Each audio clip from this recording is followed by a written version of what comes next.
Assalamualaikum warahmatullahi wabarakatuh. Kami dari kelompok 2 Pasar Modal Syariah akan menjelaskan sedikit pembahasan tentang instrumen pasar modal syariah. Sebelumnya, perkenalkan terlebih dahulu anggota kelompok kami. Yang pertama ada sendiri, yaitu Zuratul Nafisa NIM 169. Yang kedua ada Hakam NIM 111. Yang ketiga ada Vini Mazidatul Rizkia NIM 199. Dan yang terakhir ada Umi Hudzaifah NIM 212. Instrumen pasar modal syariah terbagi menjadi 4 macam, yaitu saham, suku, reksadana, dan efek Brakun efek syariah. Masing-masing instrumen tersebut akan dijelaskan lebih detail oleh anggota kelompok kami. Yang pertama, pengertian saham. Saham merupakan surat berharga yang bersifat kepemilikan. Artinya, pemilik saham adalah pemilik perusahaan juga. Keuntungan yang diperoleh saham disebut dividen. Pembagian dividen nantinya akan ditentukan dalam rapat umum pemegang saham atau disebut juga dengan RUPS. Yang dimaksud saham dalam pasar modal syariah dengan pasar modal konven tidak jauh berbeda. Hanya saja saham yang diperdagangkan dalam pasar modal syariah harus datang dari emiten yang memenuhi kriteria syariah. Secara konsep, saham merupakan surat berharga bukti penyerahan modal kepada perusahaan. Dengan bukti penyertaan tersebut, pemegang saham berhak mendapatkan bagian hasil dari usaha tersebut. Dalam hal ini, konsep penyertaan modal dengan hak bagian usaha merupakan konsep yang tidak bertentangan dengan prinsip syariah. Prinsip syariah mengenal konsep ini sebagai kegiatan musyarakah atau syirkah. Berdasarkan analogi tersebut, maka secara konsep, saham tidak bertentangan dengan prinsip syariah. Namun, tidak semua saham yang diterbitkan oleh emiten dan perusahaan publik disebut dengan saham syariah. Selanjutnya, kriteria saham syariah. Suatu saham dapat dikategorikan sebagai saham syariah jika saham tersebut diterbitkan oleh dua macam emiten dan perusahaan publik. Yang pertama, emiten dan perusahaan publik yang secara jelas menyatakan dalam anggaran dasarnya bahwa kegiatan usahanya tidak bertentangan dengan prinsip-prinsip syariah.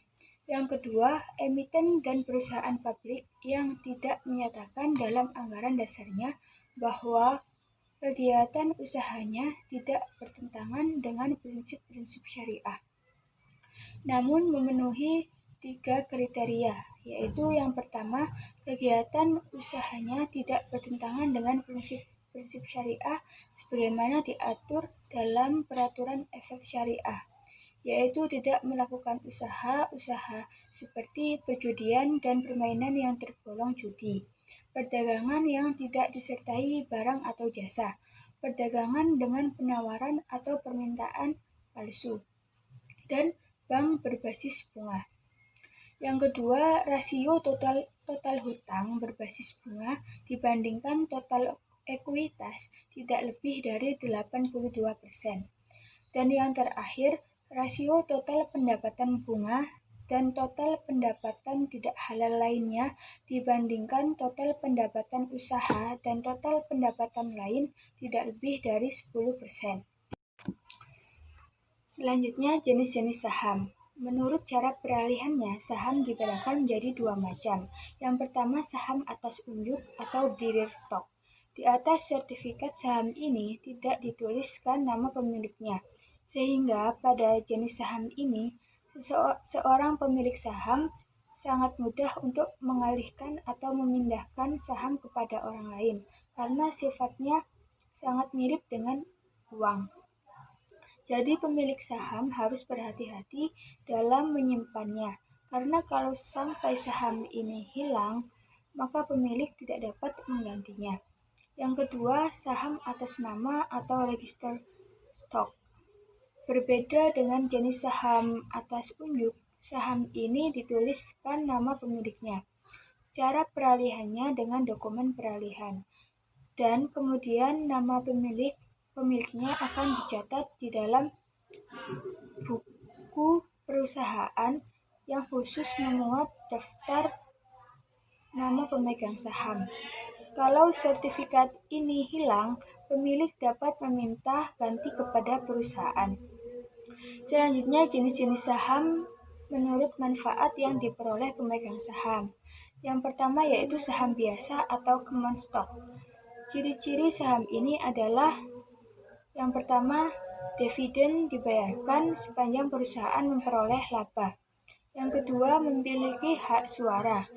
Yang ketiga, hak memperoleh pembagian atau kekayaan apabila perusahaan bangkrut.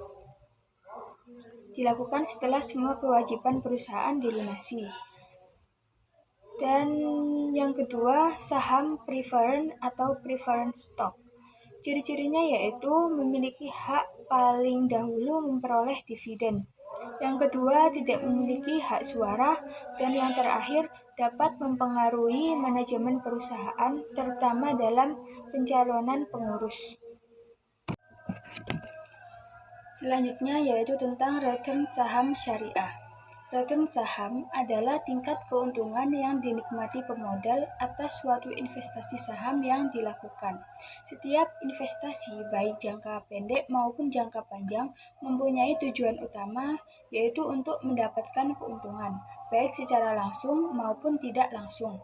Komponen tingkat keuntungan terdiri dari dua jenis, yaitu yang pertama current income atau pendapatan lancar dan capital gain atau keuntungan selisih harga. Yang pertama current income merupakan keuntungan yang diperoleh melalui pembayaran yang bersifat periode, seperti pembayaran bunga deposito, bunga obligasi, dividen, dan lain-lain.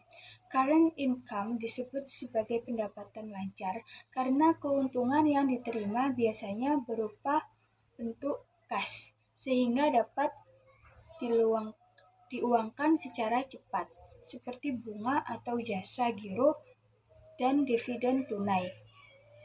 Yang kedua yaitu capital gain, yaitu keuntungan yang diterima karena adanya selisih antara harga jual dan harga beli saham suatu instrumen investasi. Capital gain sangat bergantung dari harga pasar instrumen investasi, yang berarti bahwa instrumen investasi harus diperdagangkan di pasar. Dengan adanya perdagangan tersebut, maka akan timbul perubahan nilai suatu instrumen investasi yang memberikan capital gain. Kemudian saya akan menjelaskan tentang pengertian suku. Pengertian suku dalam istilah adalah legal instrument deed atau cek. Secara etimologi, suku berasal dari kata bahasa Arab yang merupakan jamak dari kata sak, yaitu nama pada sebuah sertifikat finansial yang berupa dengan obligasi syariah. Suku juga diartikan pada bahasa Eropa yang berarti sebuah dokumen yang mewakili sebuah kontrak, hak dan kewajiban atau keuangan yang sesuai syariah. Berdasarkan Fatwa Dewan Syariah nomor 32 DSN MUI /9/2002 tentang obligasi syariah, dijelaskan obligasi syariah adalah suatu surat berharga jangka panjang berdasarkan prinsip syariah yang dikeluarkan oleh emiten kepada investor, yang mewajibkan emiten untuk membayar pendaftaran kepada investor berupa bagi hasil atau margin atau fee, serta membayar kembali dana investasi pada saat jatuh tempo. Kemudian dasar hukum suku yang pertama, firman Allah Subhanahu wa taala dalam surat Al-Maidah ayat 1 yang artinya, hai orang-orang yang beriman, patuhilah akad-akad tersebut. Kemudian yang kedua, firman Allah Subhanahu wa taala dalam surat Al-Isra ayat 34 yang artinya, dan patuhilah janji, sesungguhnya janji tersebut akan dipertanggungjawabkan. Kemudian yang ketiga, hadis Nabi SAW digunakan sebagai dalil dasar suku. Perjanjian boleh dilakukan antara kaum muslim kecuali perjanjian yang mengharamkan yang halal atau menghalalkan yang haram, dan kaum muslim terikat dengan syarat-syarat mereka kecuali syarat-syarat yang mengharamkan yang halal atau menghalalkan yang haram. Kemudian yang keempat, kaidah fikih. Pada dasarnya, semua bentuk muamalah boleh dilakukan kecuali ada dalil yang mengharamkannya. Selanjutnya jenis-jenis suku. Jenis-jenis suku dibagi menjadi 6. Suku ijarah, mudharabah, musyarakah, murabahah, istisna, dan salam. Suku ijarah, suku yang diterbitkan berdasarkan perjanjian atau akad ijarah, yang satu pihak bertindak sendiri, yang satu melalui wakilnya. Menjual atau menyewakan hak guna suatu aset kepada pihak lain berdasarkan harga yang telah disepakati tanpa diikuti dengan pemindahan kepemilikan aset itu sendiri. Kemudian suku mudharabah, suku yang diterbitkan berdasarkan perjanjian atau akad mudharabah yang merupakan satu bentuk kerjasama yang satu pihak menyediakan modal, kemudian pihak lainnya menyediakan tenaga dan keahliannya. Kemudian suku musyarakah, suku yang diterbitkan berdasarkan perjanjian atau akad musyarakah yang merupakan suatu bentuk kerjasama antara dua pihak atau lebih untuk menggabungkan modal yang digunakan untuk membangun proyek. Dan suku murabahah, surat berharga yang mewakili obligasi moneter yang dikeluarkan untuk transaksi penjualan kredit oleh bank, tidak dapat menciptakan instrumen yang dapat diperjualbelikan.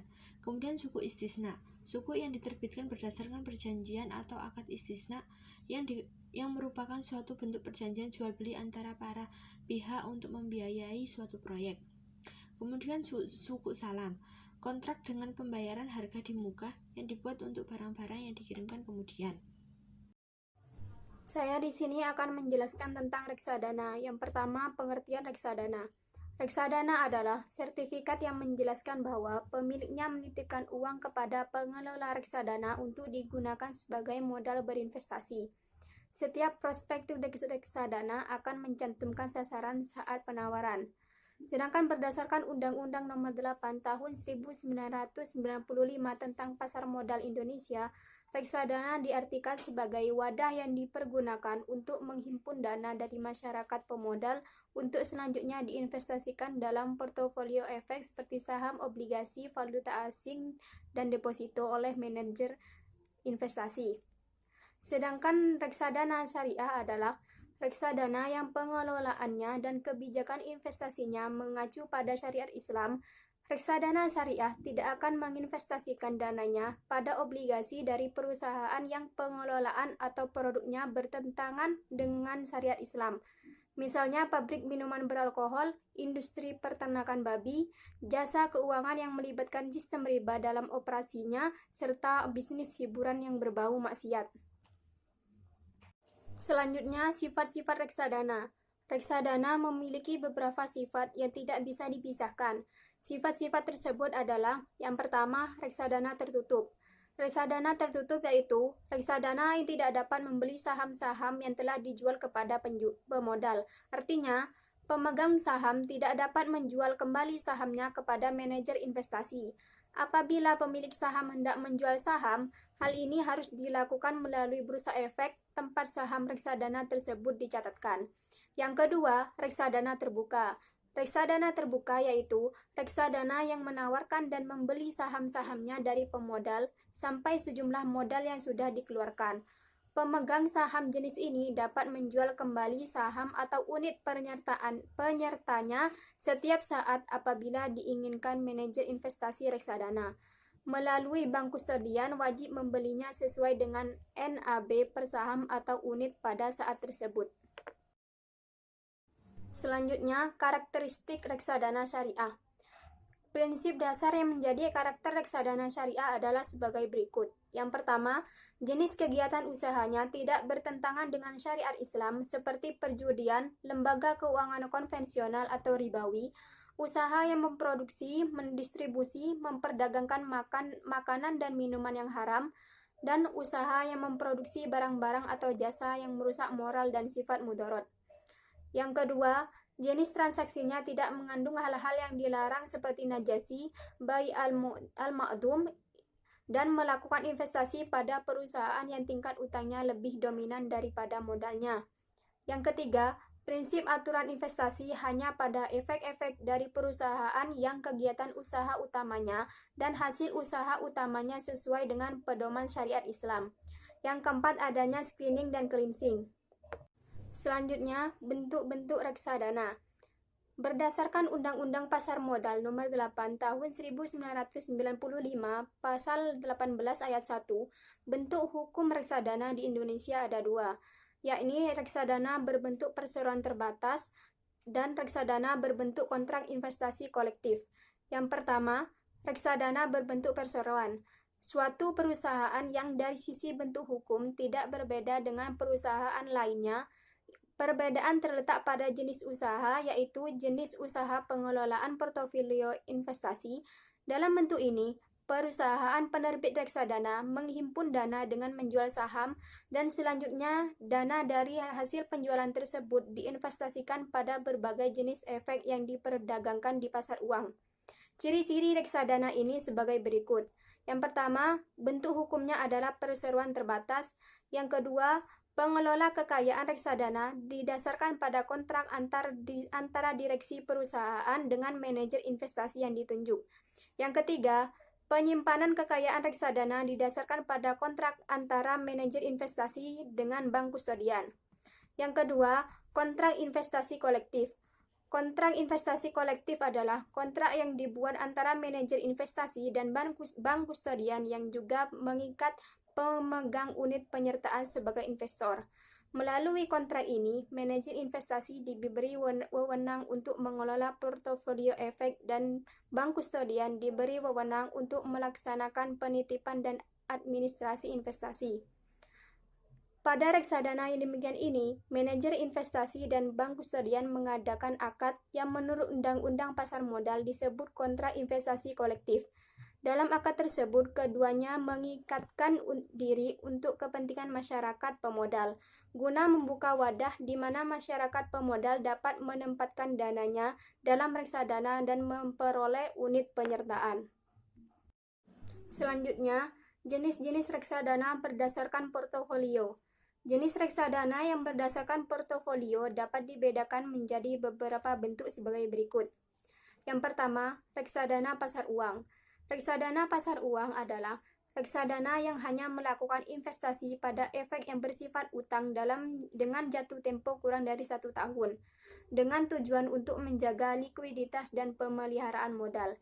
Yang kedua, reksadana pendapatan tetap adalah reksadana yang melakukan investasi sekurang-kurangnya 80% dari aktifanya dalam bentuk efek bersifat utang. Tujuan reksadana ini adalah untuk menghasilkan tingkat pengembalian yang stabil. Yang ketiga, reksadana saham.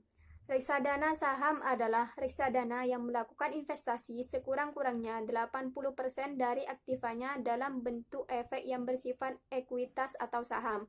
Reksadana ini memiliki risiko yang lebih tinggi dari dua jenis reksadana sebelumnya, namun menghasilkan tingkat pengembalian yang tinggi pula.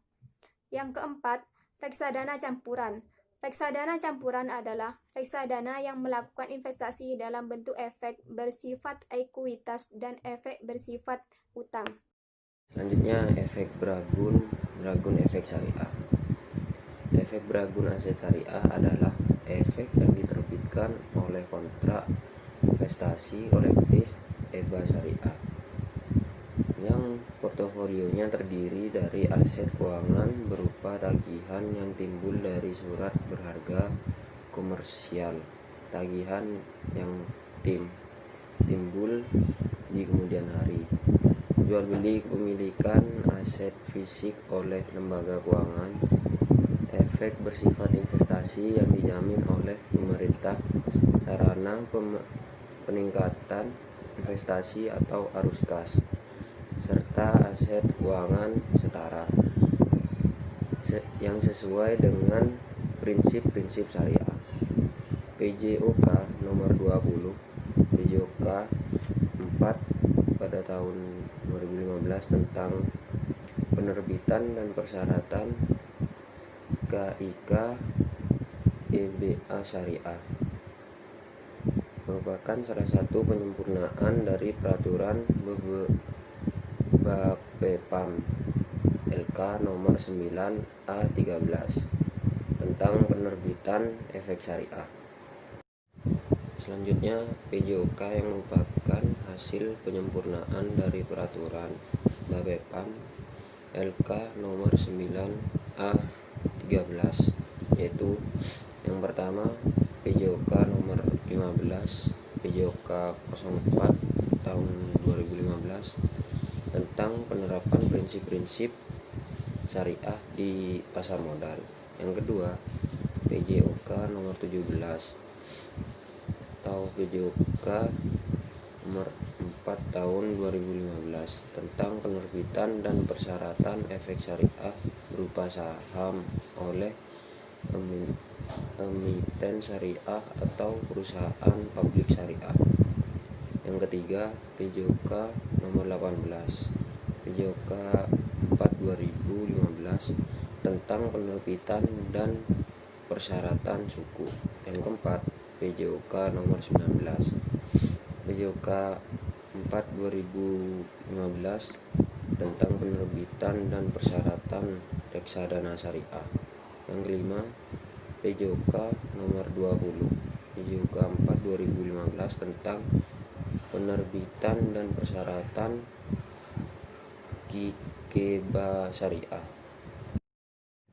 Pokok penyempurnaan yang ada di PJOK nomor 20 PJOK 04 2015 tentang penerbitan dan persyaratan KIK EBA syariah, antara lain yaitu yang pertama jenis aset yang mendasari underlying asset, yang kedua pernyataan atas akad, yang ketiga cara pengelolaan, dan yang keempat fungsi DPS.